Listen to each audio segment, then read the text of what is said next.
Hi friends, எல்லாருக்கும் வணக்கம். இந்த வீடியோவில் நம்ம எதை பற்றி பார்க்க போகிறோம் பார்த்தீங்க அப்படின்னா எல்எஸ்ஜிக்கும் எம்ஐக்கும் இடையே நடக்க போகிற ஐபிஎல்லோட 48வது மேட்ச்க்கான ஒரு பிளேயர்ஸோட head head plus venue stats. So அது கூட பார்த்தீங்க அப்படின்னா பிளேயர் பேட்டில் எல்எஸ்ஜி ஃபர்ஸ்ட் பேட் பண்ண டீம் எப்படி மேக் பண்ணலாம், மும்பை இந்தியன்ஸ் ஃபர்ஸ்ட் பேட் பண்ண டீம் எப்படி மேக் பண்ணலாம் சொல்லி ஒரு டெப்த்தான ப்ரிவியூ தான் பார்த்தீங்க அப்படின்னா பார்க்க போகிறோம். இந்த மேட்ச் பார்த்தீங்க அப்படின்னா எக்னா ஸ்டேடியம் லக்னோவில் வச்சு தான் அந்த மேட்ச் வந்து நடக்குது. ஸோ 30th ஏப்ரல் ஈவினிங் 7:30 மணிக்கு பார்த்தீங்க அப்படின்னா இந்த பர்டிகுலர் மேட்ச் வந்து ஸ்டார்ட் ஆகுது. ஸோ வீடியோக்குள்ள போகிறதுக்கு முன்னாடி நீங்கள் நம்ம சேனல் சப்ஸ்கிரைப் பண்ணல அப்படின்னாலுமே சப்ஸ்கிரைப் பண்ணிக்கோங்க. டெலகிராமில் ஜாயின் பண்ணல அப்படின்னா லிங்க் கீழே டிஸ்கிரிப்ஷனில் இருக்குது. டெலகிராம் சேனலில் மறக்காமல் லிங்கை கிளிக் பண்ணி ஜாயின் பண்ணிக்கோங்க. லாஸ்ட் ஹாஃப் அன் ஹவரில் பார்த்தீங்க அப்படின்னா உங்களுக்கு கிரிக்கெட் ரிலேட்டடாக நிறைய அப்டேட்ஸு, பிச்சை பற்றின டெப்த்தான அனாலிசிஸ், அது கூட பார்த்தீங்க அப்படின்னா இம்பார்ட்டண்டான 7 பிளேஸ் போத் டீம்ஸ்லையுமே கொடுத்துட்ருக்கோம். லோ பர்சன்டேஜ் பெஸ்ட் பிக்கு, ஜிஎல் டீம்ஸ், எஸ்எல் டீம்னு சொல்லி எக்ஸ்ட்ராடனரியான எஃபர்ட் போட்டு நிறைய விஷயம் உங்களுக்கு ஃப்ரீயாக பண்ணிகிட்ருக்கோம். ஃபேக் சேனல்ஸ் நம்மளை மாதிரி கிரியேட் பண்ணி வச்சுருக்காங்க. ஸோ நீங்கள் அதில் போய் ப்ரைமில் காசு கொடுத்து ஏமாற வேண்டாம். ஸோ நீங்கள் பார்த்தீங்க அப்படின்னா நம்ம கொடுக்கக்கூடிய ஃப்ரீ டீம்ஸு நீங்கள் டீம் மேக்கப் பண்ணக்கூடிய ஐடியாஸ் வந்து டெலகிராமில் ஃப்ரீயாக கொடுத்துட்டு மறக்காமல் ஜாயின் பண்ணிக்கோங்க. சப்ஸ்கிரைப் பண்ணல அப்படின்னா நம்ம சேனலை சப்ஸ்கிரைப் பண்ணிக்கோங்க. சரி, ஓகே. இப்போ எல்எஸ்ஜியோட பிளேயிங் லோன் பொறுத்த வரைக்கும் குயின் டிக்காக்கு, லோகேஷ் ராகுல், தீபக் ஹூடா, நிக்கோலஸ் பூரனே, Marcus Stoinis, Ayush Badoni, Krunal Pandya, Ravi Bishnoi, Matt Henry, Mohsin Khan, லாஸ்ட்டாக பார்த்தீங்க அப்படின்னா எஸ்தாக்கூர் தான் அவங்களோட பிளேயிங் லோனில் இருக்காங்க. இப்போ பிளேயர்ஸோட ஸ்டாட்ஸை பொறுத்த வரைக்கும் குயின் டிக்காக்கு 58% வந்து ட்ரை பண்ணியிருக்காங்க. ஆன்கோயிங் 26 ஆவரேஜ், ஹெட் ஹிட்டில் வெறும் 17, வென்யூவில் 26 அப்படிங்கிற மாதிரி பார்த்தீங்க அப்படின்னா அவரோட ஆவரேஜ் வந்து ரெஜிஸ்டர் ஆயிருக்கு. லோகேஷ் ராகுலை பொறுத்த வரைக்கும் பார்த்தீங்க அப்படின்னா மொத்தமாக 94% வந்து ட்ரை பண்ணியிருக்காங்க. ஆன்கோயிங்ல 42, ஹெட் ஹிட்ல 16 இன்னிங்ஸ் ஆடி 87 பார்த்தீங்க அப்படின்னா அவரோட ஆவரேஜாக ரெஜிஸ்டர் ஆயிருக்கு. வெனியூ பொறுத்த வரைக்கும் 47 அப்படிங்கிற மாதிரி பார்த்தீங்க அப்படின்னா அவரோட ரெக்கார்டு வந்து ரெஜிஸ்டர் ஆயிருக்கு. ரீசன்ட் ஃபார்மும் எக்ஸ்ட்ராடனரியாக இருந்திருக்கு. தீபக் ஹூடா 34% ட்ரை பண்ணியிருக்காங்க. ஆன்கோயிங்க 27 ரன்ஸ் கிட்ட பார்த்தீங்க அப்படின்னா ஆவரேஜ் இருந்திருக்கு. ஹெட் ஹெட்டில் ஒரு 21 ரன் கிட்ட ஆவரேஜும், வெனியூவில் 11 அப்படிங்கிற மாதிரி பார்த்தீங்க அப்படின்னா பிலோ ஆவரேஜாக இருந்திருக்கு. ஸோ லாஸ்ட் மேட்ச் ஒரு 50 கொஞ்சம் கான்ஃபிடன்ஸ் பார்த்தீங்க அப்படின்னா அவருக்கு கொடுத்துருக்கும். நிக்கோலஸ் பூரனை 78% பார்த்தீங்க அப்படின்னா ட்ரை பண்ணியிருக்காங்க. ஆன்கோயிங்கில் 58 ரன் ஆவரேஜ் வச்சிருக்காரு. ஹெட் ஹெட்டில் 23, வெனியூவில் பார்த்தீங்க அப்படின்னா 24 அப்படிங்கிற மாதிரி வந்து கொஞ்சம் டீசென்ட்டான ஆவரேஜ் பார்த்தீங்க அப்படின்னா இந்த சீசனில் வச்சிருக்காரு. ஸோ அதுக்கு அடுத்தபடியாக பார்த்தீங்க அப்படின்னா மார்க்கஸ் ஸ்டோயினிஸ் 93% வந்து ட்ரை பண்ணியிருக்காங்க. ஆன்கோயிங்கில் 254 ரன் 3 விக்கெட்டு, ஹெட் ஹெட்டில் 250 ரன் 12 விக்கெட் எடுத்திருக்காரு. வெனியூவில் பார்த்தீங்க அப்படின்னா 238 ரன் 4 விக்கெட் அப்படிங்கிற மாதிரி பார்த்தீங்க அப்படின்னா எடுத்திருக்காரு. ஓவரால் நம்ம பார்க்கல ஒரு அச பிளேயர் பிக் மாதிரி பார்த்தீங்க அப்படின்னா தெரிய வராரு. நெக்ஸ்ட் ஆயுஷ் பதோனி 10% ட்ரை பண்ணியிருக்காங்க. ஆன்கோயிங்கில் 26 ஆவரேஜ், ஹெட் ஹெட்டில் வெறும் 7 ரன் தான் 4 மேட்ச் ஆடி இருக்காரு. வென்யூவில் 39. ஸோ பேட்டிங் ஃபர்ஸ்ட் பண்ணையில் கொஞ்சம் ரொட்டேஷன் பிக்காக டாப் ஆர்ஸ் கொலாப்ஸ் ஆனால் மட்டும் ட்ரை பண்ணுறது நல்ல ஆப்ஷனாக இருக்கும் அப்படிங்கிறது ஸ்டாட்ஸ் பார்க்கையில தெரிய வருது. அதுக்கு அடுத்தபடியாக குணால் பாண்டியாவை 25% தான் பிக் பண்ணியிருக்காங்க. ஆன்கோயிங்கை பொறுத்த வரைக்கும் பார்த்தீங்க அப்படின்னா இவரோட ரெக்கார்டு வந்துட்டு கொஞ்சம் டீசெண்டாக இருந்திருக்கு. 5 விக்கெட் பார்த்தீங்க அப்படின்னா இந்த கிரவுண்ட்லேயே எடுத்திருக்காரு. ஸோ ஹெட் ஹெட்டை பொறுத்த வரைக்கும் 59 ரன் 3 விக்கெட்டும், வென்யூவில் பார்த்தீங்க அப்படின்னா 216 ரன் 11 விக்கெட்ஸ் அப்படிங்கிற மாதிரி பார்த்தீங்க அப்படின்னா எடுத்திருக்காரு. ஸோ வென்யூவில் பார்த்தீங்க அப்படின்னா பவுலிங் பர்ஃபார்மன்ஸ் கொஞ்சம் டீசெண்டாக வச்சிருக்காரு. நெக்ஸ்ட் பார்த்தீங்க அப்படின்னா ரவி பிஷ்னாயை 16% ட்ரை பண்ணியிருக்காங்க. ஆன்கோயிங்கில் பார்த்தீங்க அப்படின்னா 9 இன்னிங்ஸில் 5 விக்கெட் எடுத்திருக்காரு. ஹெட் ஹெட்டில் 8 இன்னிங்ஸில் 9 விக்கெட்டும், வென்யூ பொறுத்த வரைக்கும் பார்த்தீங்க அப்படின்னா 12 இன்னிங்ஸில் 13 விக்கெட்ஸ் அப்படிங்கிற மாதிரி எடுத்திருக்காரு. ரீசெண்டாக ரிதம்லேயே இல்லை, ஸோ டச்சில் இல்லை அப்படிங்கிறது அவரோட ரீசன்ட் ஃபார்ம் பார்க்கவே நமக்கு தெரிய வருது. ஸோ அதுக்கு அடுத்தபடியாக பார்த்தீங்க அப்படின்னா இந்த பர்டிகுலர் டீமில் மேட் ஹென்ரி 9% பார்த்தீங்க அப்படின்னா இப்போ வரைக்கும் ட்ரை பண்ணியிருக்காங்க. ஆன்கோயிங்கில் பார்த்தீங்க அப்படின்னா 1 விக்கெட் 3 இன்னிங்ஸில், ஹெட் ஹெட்டில் ஒரு மேட்ச் ஆடி 20 எக்கனாமி வச்சிருக்காரு, அடிச்சிருக்காங்க. ஸோ வென்யூ பொறுத்த வரைக்கும் பார்த்தீங்க அப்படின்னா 2 மேட்ச் ஆடி விக்கெட்லெஸ்ஸாக தான் போயிருக்காரு. நெக்ஸ்ட் மோஷின் கான 21% பார்த்தீங்க அப்படின்னா ட்ரை பண்ணியிருக்காங்க. ஆன்கோயிங்கை பொறுத்த வரைக்கும் 7 விக்கெட்டு, ஹெட் ஹெட்டில் 3 இன்னிங்ஸில் 3 விக்கெட்டு, வென்யூவில் 5 இன்னிங்ஸில் பார்த்தீங்க அப்படின்னா 4 விக்கெட்ஸ் அப்படிங்கிற மாதிரி பார்த்தீங்க அப்படின்னா மோஷின் கான் வந்து எடுத்திருக்காரு. ஸோ அதுக்கு அடுத்தபடியாக பார்த்தீங்க அப்படின்னா இந்த பர்டிகுலர் டீமில் எஸ்தாக்கூர். ஸோ எஸ்தாக்கூரை பொறுத்த வரைக்கும் பார்த்தீங்க அப்படின்னா 53% வந்து பிக் பண்ணியிருக்காங்க. ஆன்கோயிங்கில் 10 விக்கெட் எடுத்திருக்காரு. ஹெட் ஹெட்டில் 2 மேட்ச் ஆடி 5 விக்கெட்டு, வென்யூவில் 7 மேட்ச் ஆடி 11 விக்கெட் அப்படிங்கிற ரீசன்காண்டி 53% ஒரு ஒர்த்து பிக்காக பார்த்தீங்க அப்படின்னா இந்த பர்டிகுலர் மேட்ச்க்கு தெரிய வராது. Next impact player Amit Mishra கிட்டத்தட்ட பார்த்தீங்க அப்படின்னா 2% ட்ரை பண்ணியிருக்காங்க. ஆன்கோயிங்கில் ஒரு மேட்ச் ஆடி 1 விக்கெட்டு, ஹெட் ஹெட்டில் 22 மேட்ச்சுக்கு 25 விக்கெட்ஸ், வென்யூவில் 4 மேட்ச்சுக்கு 6 விக்கெட்ஸ் அப்படிங்கிற மாதிரி பார்த்தீங்க அப்படின்னா அவரோட ரெக்கார்ட் பார்த்தீங்க அப்படின்னா கொஞ்சம் டீசெண்டாக இருந்திருக்கு. ஹெட் ஹெட்டில் எப்போவுமே பார்த்தீங்க அப்படின்னா மும்பை இந்தியன்ஸ்க்கு அகைன்ஸ்டாக நல்ல போலிங் பர்ஃபார்மன்ஸ் பண்ணதில் அவரும் இருக்காரு. ஸோ இம்பாக்ட் பிளேயரை பொறுத்த வரைக்கும் பார்த்தீங்க அப்படின்னா அமித் மிஸ்ரா தான் வரதுக்கான வாய்ப்பு இருக்குது. ஸோ இன்கேஸ் வந்துட்டு மணிமாறன் சித்தார்த்தை யோசிக்கிறாங்களா குணால் பாண்டியா வச்சுட்டு அப்படிங்கிறத நம்ம வெயிட் பண்ணி தான் பார்க்கணும். இப்போ பிளேயர்ஸோட பேட்டில் கேஎல் ராகுல் பார்த்தீங்க அப்படின்னா ஜஸ்பிரீத் பும்ரா 2 முறை விக்கெட் எடுத்திருக்காரு. பியூஷ் சாவ்லா பார்த்தீங்க அப்படின்னா 2 முறை விக்கெட் எடுத்திருக்காரு. குயின் டிகாக் பொறுத்த வரைக்கும் பார்த்தீங்க அப்படின்னா பும்ரா 1 முறையும், சாவ்லா பார்த்தீங்க அப்படின்னா 2 முறை விக்கெட் எடுத்திருக்காரு. தீபக் ஹூடா பும்ரா 1 முறை விக்கெட் எடுத்திருக்காரு. நிக்கோலஸ் பூரனை, நபி லுக்குட் எடுத்து பார்த்தீங்க அப்படின்னா ஆகாஷ் மத்வால் 3 பேரும் ஒரு முறை வந்து விக்கெட்ஸ் எடுத்திருக்காங்க. ஜஸ்பிரீத் பும்ரா பார்த்தீங்க அப்படின்னா 2 முறை வந்து நிக்கோலஸ் பூரனை வந்து விக்கெட்ஸ் வந்து எடுத்திருக்காங்க. தென் லாஸ்ட்டாக பார்த்தீங்க அப்படின்னா ஆகாஷ் மத்வால் பார்த்தீங்க அப்படின்னா பதுவனி 1 முறையும், மார்க்கஸ் ஸ்டோயினிஸை பும்ரா பார்த்தீங்கன்னா 3 முறை 25 பால் போல் பண்ணி 16 ரன் விட்டு கொடுத்து 3 முறை வந்து விக்கெட்ஸ் வந்து தூக்கியிருக்காரு. ஸோ இதில் அதிகமாக வரக்கூடிய நேம்ஸ் பார்த்திங்க அப்படின்னா ஜஸ்பிரீத் பும்ரா, அதுக்கு அடுத்தபடியாக பார்த்திங்க அப்படின்னா பியூஷ் சாவ்லாவோட நேம் பார்த்திங்க அப்படின்னா அதிகமாக வருது அப்படிங்கிறது நம்மளால் பார்க்க முடியுது. இப்போ மும்பை இந்தியன்ஸோட பிளேயிங் 11. ஹிட்மேன் ரோஹித் சர்மாவோட பர்த்டே இன்னைக்கு. ஸோ நல்லா பர்ஃபார்ம் பண்ணுறாரு அப்படிங்கிறத வெயிட் பண்ணி பார்க்கலாம்.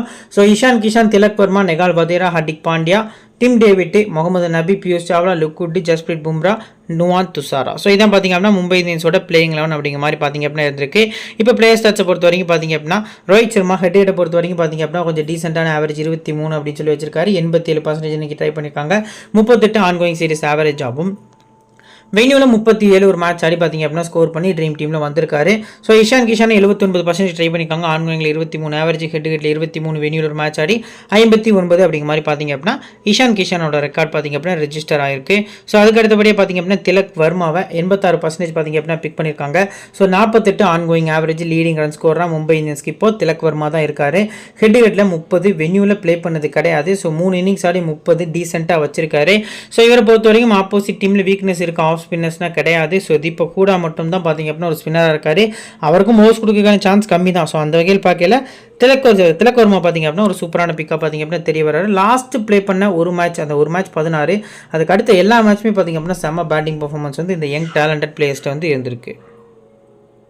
இது பார்த்திங்க அப்படின்னா நெகால் வதேராவை ஆன்கோயிங் சீரிஸில் 26 ஆவரேஜ் வந்து இருந்திருக்கு. ஹெட் ஹிட்டில் 19, வென்யூவில் ஒரு மேட்ச் ஆடி 16 அப்படிங்கிற மாதிரி பார்த்திங்க அப்படின்னா போன சீசன் ஸ்கோர் பண்ணியிருக்காரு. First batting rotation pick already டெப்த்தாக வீடியோவில் வந்து நம்ம பேசியிருக்கோம். ஹர்திக் பாண்டியா 81% பார்த்திங்க அப்படின்னா பிக் பண்ணியிருக்காங்க. ஸோ லாஸ்ட் மேட்ச்லேருந்து இந்த மேட்ச்சுக்கு பர்சன்டேஜ் வந்து இன்க்ரீஸ் ஆகியிருக்காரு. ஹெட் ஹிட்டை பொறுத்த வரைக்கும் பார்த்திங்க அப்படின்னா 135 ரன் விக்கெட்லெஸ்ஸாக போயிருக்காரு. 4 மேட்ச்சுக்கு 135 ரனுக்கு ஸ்கோர் பண்ணியிருக்காரு. வென்யூவில் ஒரு மேட்ச் ஆடி 66 ஸ்கோர் பண்ணியிருக்காரு, விக்கெட்லெஸ்ஸாக போயிருக்காரு. ஆன்கோயிங்கில் 197 ரன் 4 விக்கெட் அப்படிங்கிற மாதிரி பார்த்திங்க அப்படின்னா ஸ்கோர் பண்ணியிருக்காரு. டிம் டேவிட் 18% தான். ஆன்கோயிங்கில் 30 ஆவரேஜ், ஹெட் ஹிட்டில் 45 ஆவரேஜ், வென்யூவில் 32 ஆவரேஜ். ஸோ எக்ஸ்ட்ராடினரியான ரெக்கார்ட் பார்த்திங்க அப்படின்னா இருந்திருக்கு. பட் ஒரு மேட்ச் தான் பார்த்திங்க அப்படின்னா ஆடி இருக்காரு, பெருசாக ப்ளே பண்ணலை. ஸோ செகண்ட் பேட்டிங் ரொட்டேஷன் பிக்கு மஸ்ட்டாக அவங்க டீமில் கொண்டு வந்து நல்ல ஆப்ஷனாக இருக்கும். ஸோ அதுக்கு அடுத்தபடியாக முகமது நபி 9% ட்ரை பண்ணியிருக்காங்க. ஆன்கோயிங்கில் 34 ஒரு விக்கெட்டு, ஹெட் ஹிட் வென்யூவில் ப்ளே பண்ணது கிடையாது. ஸோ ரீசன்ட் ஃபார்மும் பெருசாக சொல்கிற அளவுக்கு இல்லை. ரொட்டேஷன் பிக்காக மெகா ஜெயிலுக்கு ட்ரை பண்ணிக்கலாம். ஸோ அதுக்கு அடுத்தபடியாக பியூஷ் சாவ்லாவை 15% பார்த்திங்க அப்படின்னா பிக் பண்ணியிருக்காங்க. ஆன்கோயிங்கில் 6 இன்னிங்ஸில் 4 விக்கெட் பார்த்திங்க அப்படின்னா எடுத்திருக்காரு. ஹெட் ஹெட் வென்யூவில் பார்த்திங்க அப்படின்னா விக்கெட்லெஸ்ஸாக தான் போயிருக்காரு. பட் ரீசெண்டாக பார்த்திங்க அப்படின்னா கொஞ்சம் ஓரளவுக்கு டீசெண்டாக ட்ரீம் டீமில் ஓரளவுக்கான பர்ஃபார்மன்ஸ் பார்த்திங்க அப்படின்னா கொடுத்துருக்காரு. அது மட்டும் இல்லாமல் ஆப்போசிட் டீமில் நிறைய பிளேயர் பேட்டில் பார்த்திங்க அப்படின்னா இவர் வந்து பங்கெடுத்திருக்காரு. ஸோ அந்த வகையில் பார்க்கல பியூஷ் சாவ்லா ஒரு பெஸ்ட் பிக்காக தெரிய வராரு. நெக்ஸ்ட் லுக்குட்டி 7% ஆன்கோயிங்கில் ஒரு 2 மேட்ச் ஆடி 1 விக்கெட் எடுத்திருக்காரு. ஹெட் ஹெட் வென்யூவில் ப்ளே பண்ணது கிடையாது. ரீசன்ட் ஃபார்மும் ஒஸ்ட்டாக தான் இருந்திருக்கு. ஸோ இவரை பொறுத்த வரைக்கும் பார்த்திங்க அப்படின்னா நீங்கள் பவுலிங் ஃபர்ஸ்ட்டில் தான் கன்சிடர் பண்ணி ஆகணும். 90% பிக் பண்ணிக்கக்கூடிய ஜஸ்பிரீத் பும்ரா. ஆன்கோயிங்கில் பார்த்திங்க அப்படின்னா 9 மேட்ச்சுக்கு 14 விக்கெட்ஸ் கிட்ட எடுத்திருக்காரு. ஹெட் ஹெட்டில் 2 மேட்ச் ஆடி 1 விக்கெட்டும், வென்யூவில் ப்ளே பண்ணது கிடையாது. ஸோ இவருக்கு சூட்டபிளான வெளியே தான். லாஸ்ட் 2 மேட்சஸ் வந்து பும்ராவுக்கு சரியாக போகலை. இந்த மேட்ச் பார்த்திங்க அப்படின்னா ஒரு பெரிய பர்ஃபார்மன்ஸ் வரும் அப்படிங்கிற எதிர்பார்ப்பு நிறையவே இருக்குது. நெக்ஸ்ட் நுவான் துஷாரா ஆன்கோயிங்கில் பார்த்திங்க அப்படின்னா 2 இன்னிங்ஸில் 12 எக்கனாமி, விக்கெட்லெஸ், ஹெட் ஹெட் வென்யூவில் ப்ளே பண்ணல. ஸோ இதுக்கு முன்னாடி இங்கே வர முன்னக்கூட்டி பார்த்திங்க அப்படின்னா ஐபிஎலுக்கு முன்னாடி பங்களாதேஷ்க்கு அகேன்ஸ்டாக ஒரு 5 விக்கெட் ஆல் பார்த்திங்க அப்படின்னா செகண்ட் பவுலிங்கில் எடுத்துகிட்டு உள்ளே வந்திருந்தார். ரொம்ப லேட்டாக பார்த்திங்க அப்படின்னா சான்ஸ் கொடுத்துருந்தாங்க. பர்ஃபார்மன்ஸும் கொஞ்சம் ஒஸ்ட்டாக தான் இருந்திருக்கு. ஸோ அதுக்கு அடுத்தபடியாக சூரியகுமார் யாதவை 79% வந்து பிக் பண்ணியிருக்காங்க. ஸோ 27 பார்த்திங்க அப்படின்னா ஆன்கோயிங் ஆவரேஜ், ஹெட் ஹெட்டில் 21, வென்யூவில் 7 அப்படிங்கிற மாதிரி வந்து சூரியகுமாரோட ரெக்கார்ட்ஸ் பார்த்திங்க அப்படின்னா கொஞ்சம் பூரா இருக்குது அப்படிங்கிறத நம்மளால் பார்க்க முடியுது. ஸோ அதுக்கு அடுத்தபடியாக பார்த்திங்க அப்படின்னா இம்பாக்ட் லிஸ்ட்டில் சூரியகுமார் யாதவ் தான் வரப்போறாரு.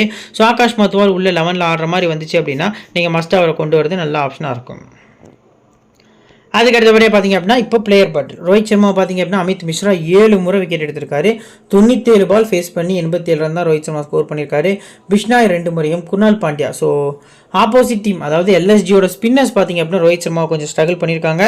ஸோ அந்த வகையில் பார்க்கல ஸ்பின்னர்ஸ் வரதுக்கு எனக்கு பொறுத்த வரைக்கும் பார்த்திங்க அப்படின்னா 6 ஓவருக்கு மேலே ஆகிடும். ஸோ ரோஹித் சர்மா ஓரளவுக்கு சேஃபான பிக் அப்படிங்கிறது தெரிய வருது. அடுத்து பார்த்திங்க அப்படின்னா இஷான் கிஷானா மிஸ்ரா 3 முறையும், பிஷ்னாய் 3 முறையும், ஸ்டோயினிஸ் 1 முறை, எஸ்தாக்கூர் 1 முறை பார்த்திங்க அப்படின்னா விக்கெட்ஸ் வந்து எடுத்திருக்காங்க. ஸோ திலக் வர்மாக்கு அகைன்ஸ்டாக எந்த ஒரு பேட்டிலும் இல்லை. சூரியகுமார் யாதவ், பிஷ்னாய் 3 முறை. ஸோ நல்லா நோட் பண்ணிக்கோங்க. ரவி பிஷ்னாய் பொறுத்த வரைக்கும் பார்த்திங்க அப்படின்னா எல்லா பிளேயர்ஸுமே 2 ரன்லேயும் 3 முறை பார்த்திங்க அப்படின்னா இஷான் கிஷானாக இருக்கட்டும், ரோஹித் சர்மா இருக்கட்டும், சூரியகுமாராக இருக்கட்டும், 3 பிளேயர்ஸுமே பார்த்திங்க அப்படின்னா ஈஸியாக வந்து விக்கெட்ஸ் வந்து எடுத்திருக்காரு.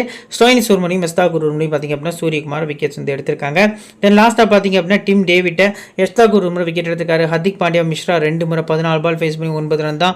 ஸோ இதுக்கு முன்னாடி உள்ள நம்ம இந்த மேட்ச்க்கான பிளேயர் ஸ்டாட்ஸோட வீடியோவில் பிளேயர் ப்ரெடிக்ஷன் வீடியோ பார்த்தீங்க அப்படின்னா டெப்த்தாக சொல்லியிருந்தோம். கிட்டத்தட்ட ஹர்திக் பாண்டியாக்கும் அமித் மிஸ்ராக்கும் இடையே இருக்கக்கூடிய பேட்டில் பார்த்தீங்க அப்படின்னா டீட்டெயிலாக சொல்லியிருந்தோம். மார்க்கஸ் ஸ்டோயினிஸ் ஒரு முறை 2 முறை விக்கெட் எடுத்திருக்காரு. குணால் பாண்டியா ஒரு முறை, மோஷின் கான் ஒரு முறை அப்படிங்கிற மாதிரி பார்த்தீங்க அப்படின்னா விக்கெட்ஸ் எடுத்திருக்காங்க. ஸோ ரொம்ப யாரு கூட எஃபெக்டிவ் இந்த பிளேயர் பேட்டில் அப்படின்னா பிஷ்னாய், மிஸ்ரா, அடுத்து பார்த்தீங்க அப்படின்னா ஸ்டோயினிஸ், எல்லா பிளேஸும் ஒரு முறை பார்த்தீங்க அப்படின்னா விக்கெட்ஸ் எடுத்திருக்காங்க. ஸோ இந்த 3 பிளேஸை நீங்கள் ரொட்டேஷனில் கொண்டு வரது நல்ல ஆப்ஷனாக இருக்கும் அப்படிங்கிறது தெரிய வருது. ஸோ இப்போ எல்எஸ்ஜி ஃபர்ஸ்ட் பேட் பண்ணால் டீம் எப்படி மேக் பண்ணலாம், எம்ஐ ஃபர்ஸ்ட் பேட் பண்ணால் டீம் எப்படி மேக் பண்ணலாம் சொல்லி பார்க்கலாம் வாங்க. ஸோ ஃப்ரெண்ட்ஸ் இப்போ பார்த்தீங்க அப்படின்னா எல்எஸ்ஜி ஃபர்ஸ்ட் பேட் பண்ணால் டீம் எப்படி மேக் பண்ணலாம்னு சொல்லி பார்க்கலாம். ஸோ ஃபர்ஸ்ட் பேட்டிங் அப்படின்னா கேஎல் ராகுலை நான் மஸ்ட்டாக வந்து பிக் பண்ணிக்கிட்டேன். அது கூடவே பார்த்தீங்க அப்படின்னா நிக்கோலஸ் பூரனையும் பார்த்தீங்க அப்படின்னா நான் அஸ் பிளேயராக ட்ரை பண்ணிக்கிட்டேன். ஸோ இந்த 2 பிளேயர்ஸ் பிக் பண்ணியாச்சு. ஸோ எல்எஸ்ஜி சைடு அதுக்கு அடுத்து பேட்டர்ஸை பொறுத்த வரைக்கும் பார்த்தீங்க அப்படின்னா இப்போ டாப்பில் ஆடக்கூடிய பேட்டர்ஸில் ஸோ ஓரளவுக்கு சேஃபான பிக்னா ஸ்டோயினிஸ் பார்த்தீங்க அப்படின்னா தெரிய வராரு. குயின் டிகாக் போடுறீங்க அப்படின்னா ஒரு சேஃபான பிக்காக இருக்கும். ஸோ நான் பார்த்தீங்க அப்படின்னா பர்சனலி குயின் டிகாக்கு பதிலாக பார்த்தீங்க அப்படின்னா ஸ்டோயினிஸ் அப்படிங்கிற மாதிரி போயிட்டு ஹூடாவை பார்த்தீங்க அப்படின்னா ட்ரை பண்ணிக்கிறேன். ஸோ இப்போ உங்களுக்கு பார்த்தீங்க அப்படின்னா 4 பேட்டர்ஸ் வரைக்கும் பார்த்தீங்க அப்படின்னா எல்எஸ்ஜி சைடு பிக் பண்ணியாச்சு. ஸோ இப்போ மும்பை இந்தியன்ஸ் பவுலர்ஸில் 3 பிளேஸ் பார்த்தீங்க அப்படின்னா ஜஸ்பிரீத் பும்ரா. ஸோ அதுக்கு அடுத்தபடியாக பார்த்தீங்க அப்படின்னா இந்த பர்டிகுலர் ஸ்லாட்டில் நான் வந்து நுவான் துஷாராவை பார்த்தீங்க அப்படின்னா கொஞ்சம் இன்க்ளூட் பண்ணுறேன். பியூஷ் சாவ்லான்னு சொல்லி 3 பிளேஸை பார்த்தீங்க அப்படின்னா நான் பிக் பண்ணிக்கிறேன். ஸோ இப்போ உங்களுக்கு பார்த்தீங்க அப்படின்னா 3 பவுலர்ஸ் அடுத்து 4 பேட்டர்ஸ் அப்படிங்கிற மாதிரி பார்த்தீங்க அப்படின்னா ஒரு ஆல்ரவுண்டரோட இன்க்ளூட் பண்ணியாச்சு. ஸோ இதில் ஃபஸ்ட் இன்னிங்ஸில் யாருக்கு கூட கேப்டன்ஸ் கேப் நம்ம ட்ரை பண்ணலாம் அப்படின்னு பார்த்தீங்க அப்படின்னா ஸோ பும்ரா பார்த்தீங்க அப்படின்னா ஒரு பெஸ்ட் பிக்காக தெரிய வராரு. ஸோ அதுக்கு அடுத்தபடியாக பார்த்தீங்க அப்படின்னா லோகேஷ் ராகுல் பார்த்தீங்க அப்படின்னா ஒரு பெஸ்ட் பிக்காக கேப்டன்ஸ் கேப்டன் ஸ்லாட்டுக்கு தெரிய வராரு. 3வது ஆப்ஷனை பொறுத்தவரைக்கும் நீங்கள் நுவான் துஷாரான் ரிஸ்கியாக போகலாம், இல்லை ஸ்டோயினிஸ்னு கூட போய்க்கலாம். அது சாய்ஸஸ் யூஎஸ் தான். ஸோ அதுக்கு அடுத்தபடியாக இப்போ செகண்ட் இன்னிங்ஸ் பிளேஸை பொறுத்த வரைக்கும் பார்த்தீங்க அப்படின்னா அதாவது மும்பை இந்தியன்ஸ் செகண்ட் பேட்டிங் பண்ணுறாங்க அப்படிங்கிற பட்சத்தில் இம்பார்ட்டண்டான 7 பிளேஸில் இஷான் கிஷான் பார்த்தீங்க அப்படின்னா தெரிய வராரு. ஸோ அதுக்கு அடுத்தபடியாக பார்த்தீங்கன்னா ரோஹித் சர்மா மஸ்ட் பிக்கு. திலக் வர்மா பார்த்தீங்க அப்படின்னா நான் வந்து ட்ரை பண்ணிக்கிறேன் பர்சனலாக. டிம் டேவிட்டை ரிஸ்க்காக உள்ளே கொண்டு வரேன். ஸோ அது கூட பார்த்தீங்க அப்படின்னா உங்களுக்கு டிம் டேவிட், திலக் வர்மா அந்த 2 பிளேஸில் யாராவது ஒருத்தர் தான் ட்ரீம் டீமில் வருவாங்க அப்படிங்கிற மாதிரி யோசிச்சிங்க அப்படின்னா ஹர்திக் பாண்டியா ஒரு சேஃபான பிக்கு நீங்கள் அவங்கள ட்ரை பண்ணிக்கலாம். ஸோ நான் பார்த்தீங்க அப்படின்னா இந்த 4 பிளேஸை பிக் பண்ணிக்கிறேன். இப்போ எல்எஸ்ஜியோட 3 பவுலர்ஸை பொறுத்த வரைக்கும் நான் பிஷ்னாயை பார்த்தீங்க அப்படின்னா பிளேயர் பேட்டில் வச்சு ரிஸ்க்காக உள்ளே கொண்டு வரேன். ஸோ செகண்ட் பவுலிங் அப்படிங்கிற மைண்ட் செட்டில் பார்த்தீங்க அப்படின்னா இது கூடவே மிஸ்ரா ப்ளே பண்ணார்னா நான் மிஸ்ராவையும் பார்த்தீங்க அப்படின்னா இம்பாக்ட் பிளேயர் லிஸ்ட்லேருந்து நான் அவர் வந்து உள்ளே கொண்டு வந்துக்கிறேன். ஸோ அதுக்கு அடுத்தபடியாக பார்த்தீங்க அப்படின்னா ஒரே ஒரு பவுலர் வந்து நம்ம ட்ரை பண்ணிக்கலாம். இப்போதைக்கு யாஸ் தாக்கூர் வந்து ஒரு பெஸ்ட்டான ஆப்ஷனாக தெரிய வராரு. ஸோ இப்போ உங்களுக்கு பார்த்தீங்க அப்படின்னா ஒரு 4 பேட்டர்ஸ் அது கூட ஒரு ஆல்ரவுண்டர் இன்க்ளூட் பண்ணியாச்சு. ஸோ 3 பவுலர்ஸ் அப்படிங்கிற மாதிரி கொடுத்துருக்கோம். இதில் கேப்டனை பொறுத்த வரைக்கும் பார்த்தீங்க அப்படின்னா ரொம்ப ரிஸ்க் அப்படின்னா அமித் மிஸ்ரா தான். ஸோ அமித் மிஸ்ரா ரெக்கார்ட் நல்லா இருந்திருக்கு. செகண்ட் பவுலிங்கில் நீங்கள் ஒரு கேப்டன் ரொட்டேட் பண்ணிக்கலாம். ஸோ அதுக்கு அடுத்தபடியாக பார்த்தீங்க அப்படின்னா ஹர்திக் பாண்டியா, இஷான் கிஷான் அப்படிங்கிற மாதிரி இந்த பர்டிகுலர் மேட்ச்க்கு கேப்டன் போகிறது பெட்டரான ஆப்ஷனாக தெரிய வருது. ஸோ அதுக்கப்புறம் பார்த்தீங்க அப்படின்னா இந்த பர்டிகுலர் ஃபஸ்ட் பேட்டிங் பண்ணுறாங்க எல்எஸ்ஜி அப்படின்னு ஒரு பேஸ் டீம் ஒன்று கிரியேட் பண்ணி வச்சுக்கோம். வாங்க அதை பார்க்கலாம். ஃபஸ்ட் பண்ணால் நம்ம கிரியேட் பண்ணி வச்சுக்க பேஸ் டீமாக இருக்குது. லோகேஷ் ராகுல் பார்த்தீங்க அப்படின்னா கேப்டன் கொடுத்துருக்கோம். நிக்கோலஸ் பூரன், அடுத்து இஷான் கிஷான், ரோஹித் சர்மா, திலக் வர்மா. ஆல்ரவுண்டர்ஸில் பார்த்தீங்க அப்படின்னா ஸ்டோயினிஸ், ஹர்திக் பாண்டியா. பவுலர்ஸில் சாவ்லா, மிஸ்ரா, அடுத்து பும்ரா, யாஸ் தாக்கூர்னு சொல்லி கொஞ்சம் பேலன்ஸ்டாக பார்த்தீங்க அப்படின்னா டீம் வந்து நம்ம மேக் பண்ணியிருக்கோம். ஸோ இதில் யாரெல்லாம் நீங்கள் ரிஸ்க்காக பிக் பண்ணியிருக்கீங்க அப்படிங்கிற பட்சத்தில் பார்த்தீங்க அப்படின்னா இந்த 2 ரிஸ்க்கு பார்த்தீங்க அப்படின்னா எடுத்திருக்கோம். வைஸ் கேப்டனை பொறுத்த வரைக்கும் பும்ராட்ட ஒரு ரிஸ்கியாக பார்த்தீங்க அப்படின்னா கொடுத்துருக்கோம். இப்போ மும்பை இந்தியன்ஸ் ஃபஸ்ட் பேட் பண்ணால் டீம் மேக் பண்ணலாம்னு சொல்லி பார்க்கலாம் வாங்க. ஸோ ஃப்ரெண்ட்ஸ் இப்போ பார்த்தீங்க அப்படின்னா மும்பை இந்தியன்ஸ் ஃபஸ்ட் பேட் பண்ணுறாங்க அப்படிங்கிற பட்சத்தில் இஷான் கிஷானா ஃபஸ்ட் பேட்டிங்கில் கொஞ்சம் ரொட்டேஷன் பிக்காக நீங்கள் ட்ரை பண்ணிக்கலாம். நான் பார்த்தீங்க அப்படின்னா ரோஹித் சர்மா, திலக் வர்மா, சூரியகுமார் யாதவ். அதுக்கு அடுத்தபடியாக பார்த்தீங்க அப்படின்னா இந்த பர்டிகுலர் டீமில் டிம் டேவிட்டை கூட நான் ரிஸ்க்காக பார்த்தீங்க அப்படின்னா நான் பிக் பண்ணிக்கிறேன். ஸோ 4 பேட்டர்ஸை பொறுத்த வரைக்கும் நான் பேட்டிங் ஸ்லாட்லேயே பார்த்தீங்க அப்படின்னா ட்ரை பண்ணிக்கிறேன். ஸோ ரொட்டேஷன் பிக் அப்படிங்கிறனால இன்னும் அவுட்டாக பார்த்தீங்க அப்படின்னா நீங்கள் பிளேயர்ஸ் ரொட்டேட் பண்ணி பிக் பண்ணிக்கலாம்.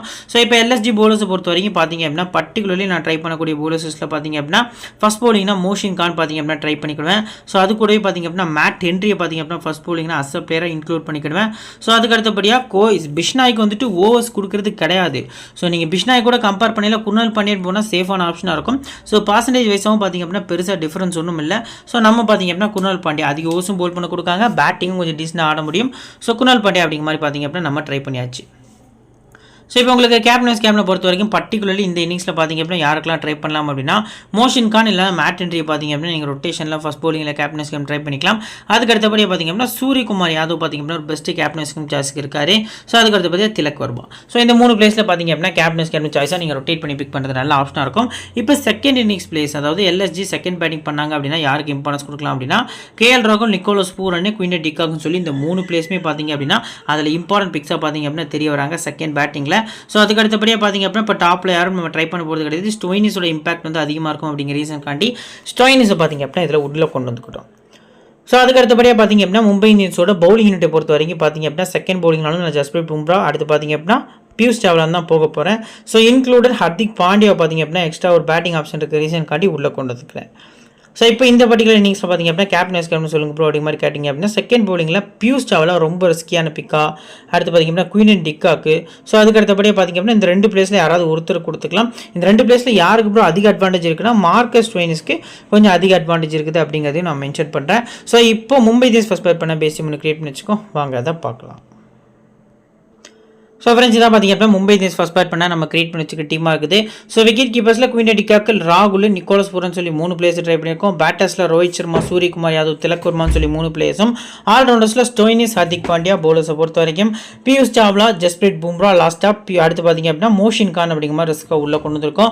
ஸோ இதில் நம்ம எடுத்துக்கக்கூடிய ரிஸ்க் அப்படின்னு பார்த்தீங்க அப்படின்னாலுமே ஒரே ஒரு பிளேயர் தான், பியூஷ் சாவ்லா, அடுத்து மோஷின் கான். இந்த 2 பிளேஸ் தான் ரிஸ்க்காக பிக் பண்ணியிருக்கோம். Captain Stoinis team, vice captain ரிஸ்க்காக குயினன் டிக்காக்டையும் பார்த்தீங்க அப்படின்னா கொடுத்துருக்கோம். ஸோ இதில் கேப்டன் வைஸ் கேப்டனுக்கு எலிஜிபிளான பர்சன்ஸை பொறுத்த வரைக்கும் பார்த்தீங்க அப்படின்னா திலக் வர்மா ஒரு பெஸ்ட்டான ஆப்ஷனாக இருப்பார்.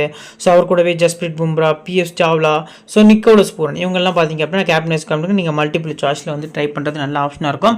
ஸோ ஆஃப்டர் லைனப் நம்ம டெலிகிராம் சேனல் ஆக்டிவாக இருப்போம். லிங்க் கீழே டிஸ்கிரிப்ஷன்லையும் ஃபஸ்ட் கமெண்ட்லையும் பின் பண்ணி வச்சிருக்கேன். லிங்கை கிளிக் பண்ணி ஜாயின் பண்ணிக்கோங்க. இந்த வீடியோ பிடிச்சிருந்துச்சு அப்படின்னா லைக் பண்ணுங்க, உங்கள் ஃப்ரெண்ட்ஸ்க்கு ஷேர் பண்ணுங்கள், நம்ம சேனலை பற்றி தெரியப்படுத்துங்க. இன்னொரு நல்ல வீடியோ உங்களுக்கு தொடர்ந்து சந்திக்கிறேன். Thank you friends.